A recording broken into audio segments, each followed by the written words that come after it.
Barbarossa, جسے خیرالدین Barbarossa صرف Barbarossa کے نام سے بھی جانا جاتا ہے، 16ویں صدی کے دوران عثمانی بحریہ کے ایک ممتاز کمانڈر اور ایڈمرل تھے۔ وہ بحیرہ روم میں عثمانی بحری تسلط قائم کرنے میں اپنے کردار اور خطے میں قزاقوں کی سرگرمیوں کے لیے مشہور ہیں۔ یہاں ان کی زندگی اور خدمات کی تفصیلی وضاحت ہے۔ ابتدائی زندگی۔ پیدائش اور اصل بارباروسا 1478 میں بحیرہ ایجین میں لیسبوس جزیرے پر پیدا ہوئی۔ آپ کا پیدائشی نام خضرالدین تھا۔ وہ اور اس کے بھائی ملاحوں اور بحری جہازوں کے خاندان سے آئے تھے۔ ابتدائی کیریئر خیرالدین اور اس کے بھائیوں عروج اور الیاس نے اپنے کیریئر کا آغاز بحیرہ روم میں بحری قزاقوں کے طور پر کیا۔ انہوں نے ابتدائی طور پر شمالی افریقی خاندان کی خدمت میں کام کیا۔ Corsair career. Rise as a corsair Barbarossa برادران نے اپنی بحری صلاحیتوں کی وجہ سے تیزی سے شہرت حاصل کی اور کامیاب پرائیویٹ بن گئے۔ انہوں نے عیسائی بحری جہازوں اور ساحلی بستیوں کو نشانہ بنایا، دولت اور پیروکاروں کو اکٹھا کیا۔ الجرس پر قبضہ 1516 میں خیرالدین اور اس کے بھائی آروج نے ہسپانوی سے اسٹریٹجک ساحلی شہر الجزائر پر قبضہ کر لیا، جو ان کے کیریئر میں ایک اہم موڑ تھا۔ عثمانی خدمت۔ سلطنت عثمانیہ کے ساتھ اتحاد 1518 میں عروج کی موت کے بعد خیرالدین نے سلطنت عثمانیہ کے تحفظ کی کوشش کی اور عثمانی سلطان سلیم اول کے ساتھ اپنی بیعت کی پیشکش کی۔ اس نے اسلام قبول کیا اور اپنا نام حائر الدین اختیار کیا۔ بارباروسا، جس کا مطلب ہے سرخ داڑھی۔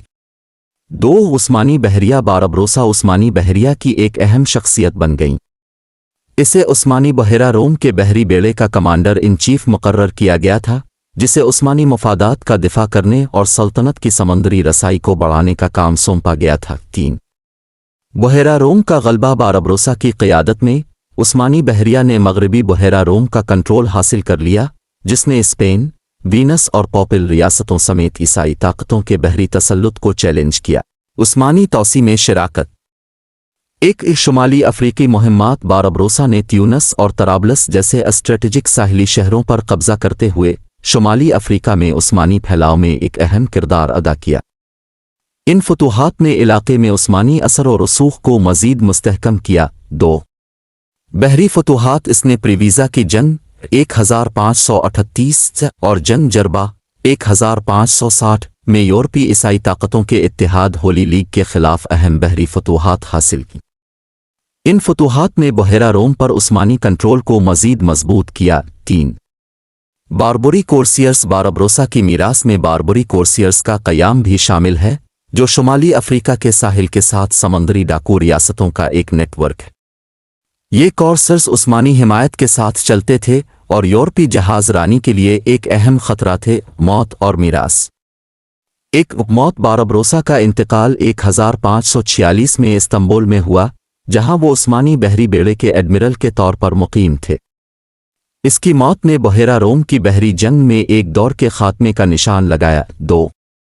وراثت باربروسا کو اپنے وقت کے سب سے زیادہ ہنرمند بحری کمانڈروں میں سے ایک اور بحیرہ روم میں سلطنت عثمانیہ کی توسیع میں ایک اہم شخصیت کے طور پر یاد کیا جاتا ہے۔ ایک سمندری ڈاکو ایڈمرل کے طور پر اس کی میراث تاریخی دلچسپی اور مطالعہ کا موضوع بنی ہوئی ہے۔ خلاصہ یہ کہ باربروسا ایک مشہور عثمانی بحریہ کے کمانڈر تھے، جو بحری قزاقی کی زندگی سے اٹھ کر سلطنت عثمانیہ کے قابل اعتماد ایڈمرل بنے۔ اس کی بحری فتوحات اور تزویراتی فتوحات نے 16ویں صدی کے دوران بحیرہ روم میں عثمانی اثر و رسوخ کو بڑھانے میں اہم کردار ادا کیا۔